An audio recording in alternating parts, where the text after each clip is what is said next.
Tatsahaw! Tatsahaw! Hello everyone! Kamusta kayong lahat dyan? Ngayon mag-share na naman tayo ng mga real talk sa buhay na bakit daw wala akong kapatid na nagtatrabaho dito or kinuha ko para magtrabaho dito. Hindi sila gusto magtrabaho, guys. Gusto lang niyang tour. Charot. Sana all mag-tour. Ganito, ikwento ko para wala nang marites. Nagtatanong na, siguro sabihin niya, mas pangit ang ugali niya kasi walang kapatid na pinapunta. Mga judgmental pa naman, di ba? Marami yung ganon. Kasi ganito, yung ate ko, overage na siya. Hindi siya pwede kasi overage na nga, di ba? Hindi siya pwede. Nung nag-apply ko dito, yung ate ko, hindi na talaga siya pwede. Kasi, dito, mayroon talagang age limit. Tapos yung sunod sa akin, na babae, 4 kami, 3 babae, tsaka 1 lalaki.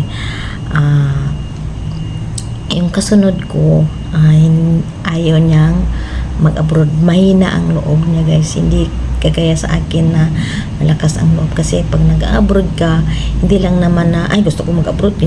Kailangan matibay ang loob, tapos malakas ang loob. Kasi kung mahina ang loob mo, hindi ka talaga pwede. Kaya ayaw niyang mag-abroad. Kahit sinabi ko naman sa kanya noon. Tapos, tsaka 2 lang naman anak niya. Tapos, yung anak niya isa, tapos na. Kaya, ayaw niya mag-abroad. Pero kung tour, papayag siya. Tapos, yung isa kong kapatid na lalaki, yung bunso namin, pwede naman siya kasi bata pa. Kaso, yung isa kasi niyang mata, malabo.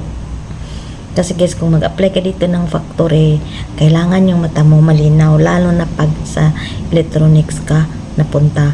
Kasi maliliit ang mga pisa niyan. Kaya hindi siya pwede. Bagsak na siya sa medical kasi nga may sira yung mata niya.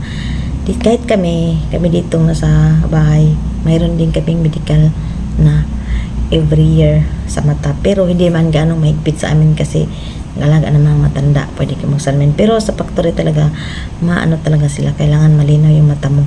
Lalo na pag panggabi ka, mahina yung mata mo, hindi mo na makita yung mga maliliit na pisa sa mga electronics.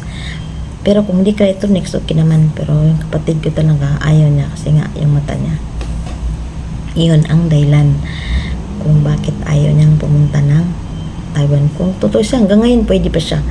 Pero ayaw niya. Kahit pinipilit ko. Hirap naman pilitin kung ayaw, di ba? Kaya, sige, ako na lang mag-abroad. Kaya, yun ang mga dahilan kung bakit ayaw nilang mag-ibang bansa. Hindi, lakas lang talaga. Ako lang naman talaga malakas ang loob sa amin, magkapatid. Kasi nga, talaga ako matapang sa lahat ng bagay. Kahit sumakay ng eroplano, hindi ako natatakot. Sa Pilipinas pa lang ako sumakay na ako ng eroplano, kahit ano lang yan, domestic, kasi gusto ko lahat na experience yung ganun. Pero sila, pina-experience ko din yan sa mga kapatid ko para maranasan din nila yung sumakay ng eroplano. Kahit sa tatay ko, nung noon, sa Malaysia pa ako noon sabi niya, Abi, gusto ko ma-experience ng sumakay ng eroplano. O, diba? Ako naman, ayaw ko yung pagdating ng panahon na baka mamaya biglang mawala, hindi mo mabinigay yung pagsakay ng eroplano, kaya naman natin pamasaya ng pasakay ng eroplano kasi maraming mga promo. Kaya, pinili ko siya ng ticket, pinapunta ko siya ng Maynila hanggang Pangasinan, pero hindi siya nakarating sa Baguio kasi wala ng time. Na-experience na niya. Nung na-experience na niyang sumakay ng eroplano, ayaw na niyang sumakay. Kasi daw, di ba, siyempre, yung eroplano, kahit mahal daw yung kape, nagkakape daw sa doon sa eroplano. Yun. First time na yun ni tatay ko, pinasakay ko lang siya, wala siyang kasama. Tapos inundo ko lang siya doon sa Maynila. Ganun lang, mabilis lang. No, ngayon, madali lang kasi may cellphone na. Noon, wala pa siyang dalang cellphone noon. Okay guys, sana mayroon ng sagot sa mga tanong nyo. Okay guys. Jai Chin. Thanks for watching and sa mga nag-support. Bye. Thanks for watching. Like and comment and share. Bye.